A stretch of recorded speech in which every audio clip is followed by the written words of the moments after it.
അസ്സലാമു അലൈക്കും വറഹ്മത്തുള്ളാഹി വബറകാതുഹു. ബിസ്മില്ലാഹിർ റഹ്മാനിർ റഹീം. അൽഹംദുലില്ലാഹി റബ്ബിൽ ആലമീൻ. അല്ലാഹുമ്മ സ്വല്ലി വസല്ലിം വബാരിക് അലാ റസൂലിക വഹബീബിക സയ്യിദിനാ വമൗലാനാ മുഹമ്മദ് വഅലാ ആലി വഅസ്ഹാബി സയ്യിദിനാ വമൗലാനാ മുഹമ്മദ്.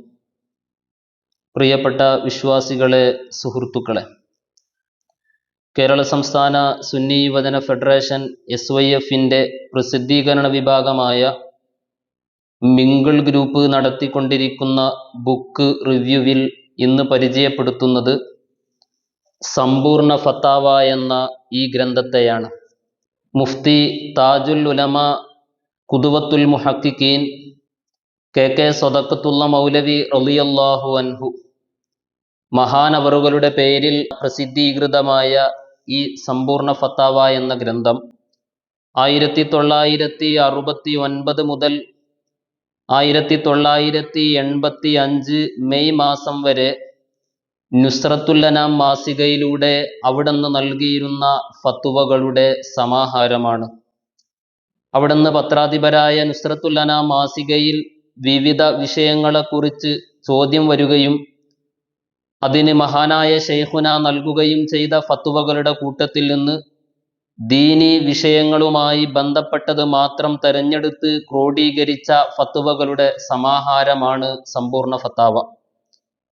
ഫത്താവ നുസ്രത്തുൽ അനാം എന്ന പേരിൽ പല വാള്യങ്ങളിലായി പുറത്തിറങ്ങിയിരുന്നത് പിന്നീട് എല്ലാം ഒരുമിച്ച് കൂട്ടി ഒറ്റ പുസ്തകമായി പ്രസിദ്ധീകരിച്ചതാണ് സമ്പൂർണ്ണ ഫത്താവ. ഇതിലെ ഒന്നാം പതിപ്പ്, അതിലെ എല്ലാ കോപ്പികളും വിറ്റഴിഞ്ഞതിന് ശേഷം 2009 രണ്ടാം പതിപ്പ് പുറത്തിറക്കിയതിൻ്റെ ഏതാനും കോപ്പികൾ മാത്രമേ ഇന്ന് ലഭ്യമായുള്ളൂ. സുന്നി പ്രസിദ്ധീകരണങ്ങളുടെ കൂട്ടത്തിൽ മലയാള മണ്ണിൽ ആദ്യമായി ഇങ്ങനെ ഒരു പംക്തി, ചോദ്യോത്തര പംക്തി കൈകാര്യം ചെയ്തത് ശൈഖുന താജുൽ ഉലമയാണ്. അതും അവിടുന്ന് പത്രാധിപരായിട്ടുള്ള നുസ്രത്തുൽ അനാം മാസികയിൽ. 20-ാം നൂറ്റാണ്ടിലെ പണ്ഡിത മഹത്തുക്കളിലെ ഏറ്റവും വലിയ പണ്ഡിതരും തുല്യതയില്ലാത്ത മുഫ്തിയും ഇന്ന് ജീവിച്ചിരിക്കുന്ന 4 സുന്നി പണ്ഡിത സഭകളിലെയും പണ്ഡിത മഹത്തുക്കളുടെ നേരിട്ടോ അല്ലാതെയോ ഉള്ള ഗുരുവര്യരായ ശൈഖുന താജുൽ ഉലമായുടെ ഫത്വകളുടെ സമാഹാരമാണ് ഈ സമ്പൂർണ്ണ ഫത്താവ എന്നതു തന്നെയാണ് ഈ ഫത്താവയുടെ ഏറ്റവും വലിയ പ്രത്യേകത. അല്ലാഹു സുബ്ഹാനഹു വ തആലയുടെ പ്രത്യേകമായ ഒരു കബൂലിയത്തും ഒരു സ്വീകാര്യതയും ഈ സമ്പൂർണ്ണ ഫത്താവക്കുണ്ട് എന്നതിൽ സംശയമില്ല. കേരളത്തിലെ ഏതു സംഘടനയിലെയും പണ്ഡിതന്മാരൊക്കെയും സമ്പൂർണ്ണ ഫത്താവ അറിയുന്നവരും അത് വായിച്ചവരും അത് ഉപയോഗപ്പെടുത്തുന്നവരും അത് സൂക്ഷിക്കുന്നവരുമാണ്. സമ്പൂർണ്ണ ഫത്താവ അറിയാത്തവരായി കേരളത്തിലെ ഉലമാക്കളിൽ ആരും തന്നെയില്ല. മുഫ്തി താജുൽ ഉലമ ശൈഖുനായുടെ ഫത്വയാണെന്ന ആധികാരികത ഈ ഫത്വക്ക് മാത്രമുള്ളതാണ്. സമ്പൂർണ്ണ ഫത്താവയെപ്പോലെ ആധികാരികമായ ഒരു മലയാള ഫത്വ ഇന്ന് ലോകത്ത് ലഭ്യമല്ല. ഇസ്ലാമിക ഫത്വകൾ വൈജ്ഞാനിക മേഖലയിൽ നൽകിയിട്ടുള്ള വികാസം ചെറുതല്ല. ഇമാം നവവി, ഇമാം ഇബ്നു ഹജറിനിൽ ഹൈതമി, ഇമാം റംലി, ഇമാം ഇബ്നു ഹജറിനിൽ അസ്കലാനി തുടങ്ങിയ മഹത്തുക്കളായ പണ്ഡിതന്മാർക്ക് വിവിധ വിഷയങ്ങളിൽ ഫത്വകളുണ്ട്. അതൊക്കെയും ക്രോഡീകരിക്കപ്പെട്ടിട്ടുണ്ട്. അതൊക്കെയും ഉലമാക്കൾ അവലംബിക്കുകയും അവരുടെ ഫത്വകളിലും ഗ്രന്ഥരചനകളിലും ഉപയോഗപ്പെടുത്തുകയും ചെയ്യുന്നതാണ്. അതുപോലെ ഒരു ഫത്വ എന്ന് പറയാൻ പറ്റുന്നതാണ് സമ്പൂർണ്ണ ഫത്താവ. ശൈഖുനായുടെ ഫത്വയാണ് എന്ന ഈ ഒരു പ്രത്യേകതക്ക് പുറമെ ലളിതമായ ഭാഷയും ഏവർക്കും മനസ്സിലാകുന്ന ശൈലിയും ചുരുങ്ങിയ വാക്കുകളുമാണ് ശൈഖുന ഈ ഫത്വയിൽ ഉപയോഗപ്പെടുത്തിയിട്ടുള്ളത്. ആധുനിക പല ഫത്വകളും വായിച്ചു നോക്കുകയാണെങ്കിൽ ചോദ്യകർത്താവിന് പോലും എന്താണ് താൻ ചോദിച്ചതിൻ്റെ വ്യക്തമായ മറുപടി എന്ന് മനസ്സിലാക്കാൻ പറ്റാത്ത വിധം മദ്ഹബിലെ എല്ലാ അഭിപ്രായങ്ങളും എടുത്തുദ്ധരിച്ചുകൊണ്ട് ഏതാണ് പ്രബലമെന്ന് മനസ്സിലാക്കാൻ പറ്റാത്ത വിധം വാരി വലിച്ച് നൽകുന്ന ഫത്വകളാണ് നാം കണ്ടുകൊണ്ടിരിക്കുന്നത്.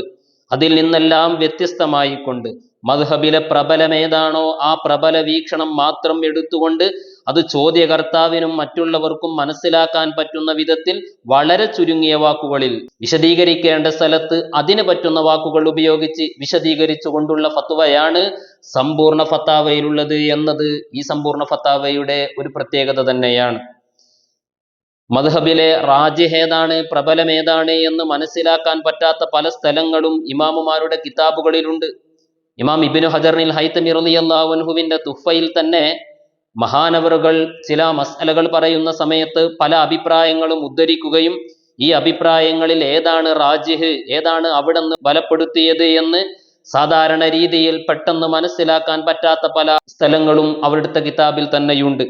അത്തരം സ്ഥലങ്ങളെക്കുറിച്ചൊക്കെയും ഷെയ്ഖുനായോട് ചോദിക്കപ്പെട്ടപ്പോൾ കൃത്യമായ അവിടുത്തെ ആ ഇൽമിന്റെ വെളിച്ചവും അപാരമായ കഴിവും ഉപയോഗിച്ചുകൊണ്ട് ഏതാണ് അതിലെ പ്രബലമെന്ന് കൃത്യമായി മനസ്സിലാക്കിയെടുത്ത് മുസ്ലിം കൈരളിക്ക്, മുസ്ലിം ഉലമാഇന് മഹാനവറുകൾ ദിശാബോധം നൽകിയത് ഈ സമ്പൂർണ്ണ ഫത്താവയിലൂടെയാണ്. എങ്ങനെയാണ് ഫത്വ കൊടുക്കേണ്ടത് എന്ന് ഈ ഒരു സമ്പൂർണ്ണ ഫത്താവ ഒരാവർത്തി വായിച്ചാൽ ഒരു പണ്ഡിതന് തീർച്ചയായും ബോധ്യപ്പെടും. ഉസൂൽ ഉപയോഗിച്ചുകൊണ്ട് ശൈഖുന ഫത്വ നൽകിയിട്ടുണ്ട്. കൃത്യമായി പെട്ടെന്ന് കിതാബിൽ നോക്കിയാൽ മനസ്സിലാക്കാൻ പറ്റാത്ത എന്നാ വരികൾക്കിടയിലൂടെയും അടിയിലൂടെയും വായിച്ച് മനസ്സിലാക്കിയെടുക്കേണ്ട സംഗതികൾ അങ്ങനെ മനസ്സിലാക്കിയെടുത്തുകൊണ്ട് മഫ്ഹൂം വെച്ചുകൊണ്ടെല്ലാം ശൈഖുന ഫത്വ നൽകിയത് ഈ ഫത്താവയിൽ നമുക്ക് വായിക്കാൻ സാധിക്കും.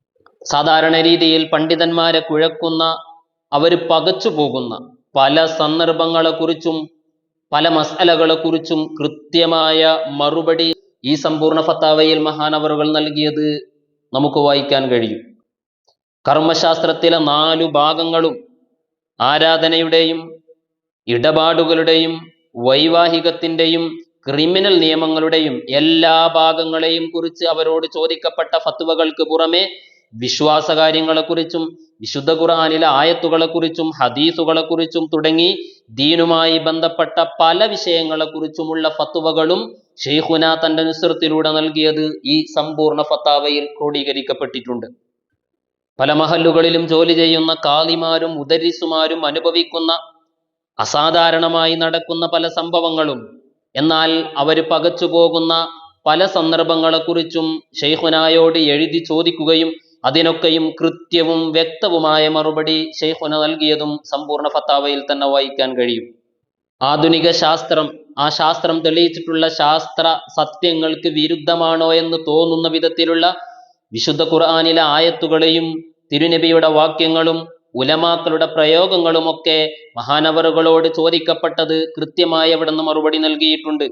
ലാ അദ്വ, രോഗം പകരുകയില്ല എന്ന ഒരു ഹദീസ് അഷ്റഫുൽ ഖൽഖ് സ്വല്ലല്ലാഹു അലൈഹി വസല്ലമ തങ്ങളുടേതുണ്ട്. അത് ഇന്ന് തെളിയിക്കപ്പെട്ട സത്യത്തിന്, ശാസ്ത്ര സത്യത്തിന് വിരുദ്ധമാവുകയില്ലേ എന്ന് ശൈഖുനായോട് ചോദിക്കുമ്പോൾ എന്താണ് ആ ഹദീസിന്റെ താല്പര്യമെന്നും അതിലെ ഉദ്ദേശമെന്നും നബി കരീം സ്വല്ലല്ലാഹു അലൈഹി വസല്ലമ തങ്ങൾ പറഞ്ഞതിന്റെ അർത്ഥം എന്താണ് എന്നും ശൈഖുന വ്യക്തമായി ഇതിൽ വിവരിക്കുന്നുണ്ട്. 543 ചോദ്യം സമ്പൂർണ്ണ ഫത്താവയിൽ അതാണ്. സമ്പൂർണ്ണ ഫത്താവയിലെ 640 ചോദ്യം ഇങ്ങനെയാണ്: 2 കുല്ലത്തിലധികം വെള്ളം കൊള്ളുന്ന ഒരു വാട്ടർ ടാങ്കിനെ 1/2 ഇഞ്ച് വരുന്ന പൈപ്പ് കൊണ്ട് 2 കുല്ലത്തിൽ താഴെ വെള്ളം കൊള്ളുന്ന ഒരു ചെറിയ ടാങ്കുമായി ബന്ധിപ്പിച്ചിരിക്കുന്നു. ഓരോ ടാങ്കിലും ബ്ലൂ പോലുള്ള വസ്തുക്കൾ കലക്കിയപ്പോൾ മറ്റേ ടാങ്കിൽ അതിന്റെ കലർപ്പ് കാണുന്നില്ല. എന്നാൽ ചെറിയ ടാങ്കിൽ നിന്ന് വുളു എടുക്കാൻ പറ്റുമോ? 2 കുല്ലത്ത് വെള്ളം കൊള്ളുന്ന ഒരു ടാങ്കും 2 കുല്ലത്തിൽ താഴെ വെള്ളം മാത്രം കൊള്ളുന്ന ഒരു ടാങ്കും ചെറിയ ഒരു പൈപ്പുമായി ബന്ധിപ്പിച്ചു കഴിഞ്ഞാൽ 2 കുല്ലത്തിൽ താഴെയുള്ള വെള്ളത്തിൽ കൈയിട്ടുകൊണ്ട് വുളു എടുക്കാൻ പറ്റുമോ എന്ന് ശൈഖുനായോട് ചോദിക്കുമ്പോൾ തുഹ്ഫയുടെ ഇബാറത്ത് വെച്ചുകൊണ്ട് തന്നെ മഹാനവറുകൾ അതിന് കൃത്യമായി മറുപടി നൽകിയത് കാണാം. ഇത്തരം ഒരുപാട് ചോദ്യങ്ങൾ, പണ്ഡിതന്മാരെ കുഴക്കുന്ന ഒരുപാട് ചോദ്യങ്ങളും അതിന്റെ മറുപടികളും സമ്പൂർണ്ണ ഫത്താവയിലുണ്ട്. സാധാരണക്കാരായ ആളുകൾക്ക് പെട്ടെന്ന് മനസ്സിലാക്കാൻ പറ്റാത്ത വിധത്തിലുള്ള ഔലിയാക്കളുടെ പ്രയോഗങ്ങൾ, ആ പ്രയോഗങ്ങളുടെ അർത്ഥവും അതിന്റെ താല്പര്യവും എന്താണ് എന്ന് ശൈഖുനായോട് ചോദിക്കപ്പെട്ട പല സന്ദർഭങ്ങളും അതിനെക്കുറിച്ച് വ്യക്തമായ, നാം ഓരോരുത്തരും അറിഞ്ഞിരിക്കേണ്ട അഹ്ലുസുന്നത്ത് വൽ ജമാഅത്തിന്റെ നിലപാടുകളും എങ്ങനെയാണ് അത്തരം പ്രയോഗങ്ങളെ മനസ്സിലാക്കേണ്ടത്, വിലയിരുത്തേണ്ടത് എന്നതിനെക്കുറിച്ച് ശരിയായ അവബോധം നൽകുകയും ചെയ്യുന്ന ഫത്വ ശൈഖുനായുടെ സമ്പൂർണ്ണ ഫത്താവയിൽ നമുക്ക് വായിക്കാൻ കഴിയും. സമ്പൂർണ്ണ ഫത്താവയിലെ 667 ചോദ്യം ഇങ്ങനെയാണ്. റിഫായി മാലയിൽ ഇങ്ങനെ ഉണ്ടല്ലോ: സ്വർഗം എനിക്കും എൻ വയ്യാൽ തുടർന്നോർക്കും, സുഖത്തോടെ തന്നാൽ ഇറങ്ങാം ഞാനെന്നോവർ.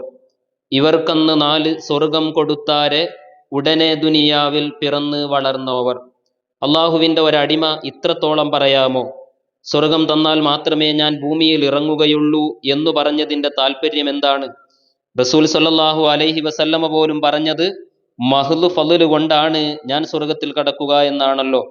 ആകെയുള്ള സ്വർഗത്തിൽ 4 എണ്ണവും ഭാവിയിൽ വലിയായി വരാനിരിക്കുന്ന റിഫായി റളിയല്ലാഹു അൻഹുവിന് കൊടുത്തെങ്കിൽ, ലോകം സൃഷ്ടിക്കാൻ കാരണഭൂതരായ മുഹമ്മദ് നബി സല്ലല്ലാഹു അലൈഹി വസല്ലമ തങ്ങൾക്ക് എന്താണ് കൊടുക്കുക? 4 സ്വർഗം കൊണ്ടുള്ള വിവക്ഷ 4 കവാടം എന്നാണോ?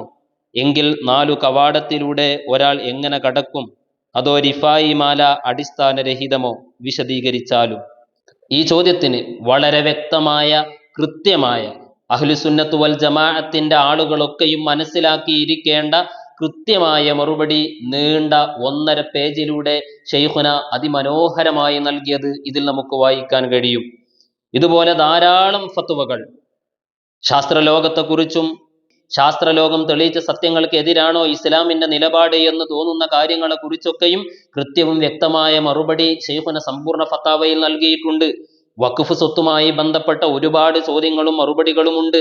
ടെസ്റ്റ് ട്യൂബ് ശിശു, ആധുനിക സാങ്കേതിക വിദ്യകൾ ഉപയോഗിച്ച് നടത്തുന്ന പല കാര്യങ്ങളെക്കുറിച്ചുള്ള മറുപടി, ഒരു ഭർത്താവിന്റെ ബീജമെടുത്തുകൊണ്ട് ഭാര്യയിൽ കുത്തിവെക്കുകയാണെങ്കിൽ അതിൽ ജനിക്കുന്ന കുട്ടിയുടെ പിതാവായി ഈ ഭർത്താവിനെ ഗണിക്കാൻ പറ്റുമോ, ഇങ്ങനെ ചെയ്യാൻ പറ്റുമോ, തുടങ്ങിയുള്ള ഒരുപാട് ആധുനിക പ്രശ്നങ്ങളും ആധുനിക കാര്യങ്ങളെക്കുറിച്ചൊക്കെയും കൃത്യവും വ്യക്തവുമായ മറുപടി ശൈഖുനായോട് ചോദിക്കപ്പെട്ടപ്പോൾ ശൈഖുന അവിടെ നിന്ന് നൽകിയത് സമ്പൂർണ്ണ ഫത്താവയിൽ നമുക്ക് വായിക്കാൻ കഴിയും. ഖുർആൻ പരിഭാഷ, കൂട്ടുപ്രാർത്ഥന, സ്ത്രീകളുടെ മയ്യത്ത് നമസ്കാരം, സ്പീക്കർ ഖുത്ബ തുടങ്ങിയിട്ടുള്ള വിവാദ വിഷയങ്ങളായ പല കാര്യങ്ങളെക്കുറിച്ചും ശൈഖുനായോട് ചോദിക്കുകയും അതിൻ്റെ എല്ലാം കൃത്യമായ മറുപടി ആധികാരികമായി തന്നെ കിതാബുകൾ ഉദ്ധരിച്ചുകൊണ്ട് ശൈഖുന ഫത്വ നൽകിയത് സമ്പൂർണ്ണ ഫത്താവയിൽ ഏവർക്കും വായിക്കാൻ കഴിയുന്നതാണ്. 338 പേജുകളിലായി 737 ചോദ്യങ്ങളും അതിൻ്റെ ഫത്വകളും സമാഹരിച്ചിട്ടുള്ള ഈ സമ്പൂർണ്ണ ഫത്താവ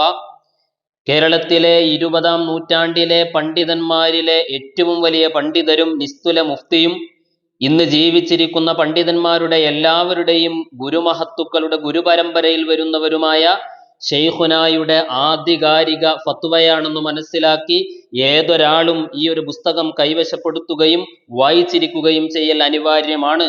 അള്ളാഹു മഹാനവറുകളുടെ ബർക്കത്ത് കൊണ്ട് ഇരുലോക വിജയികളിൽ നാം ഏവരെയും ഉൾപ്പെടുത്തി അനുഗ്രഹിക്കുമാറാവട്ടെ. അസ്സലാമു അലൈക്കും വറഹ്മത്തുള്ളാഹി വബറകാതുഹു.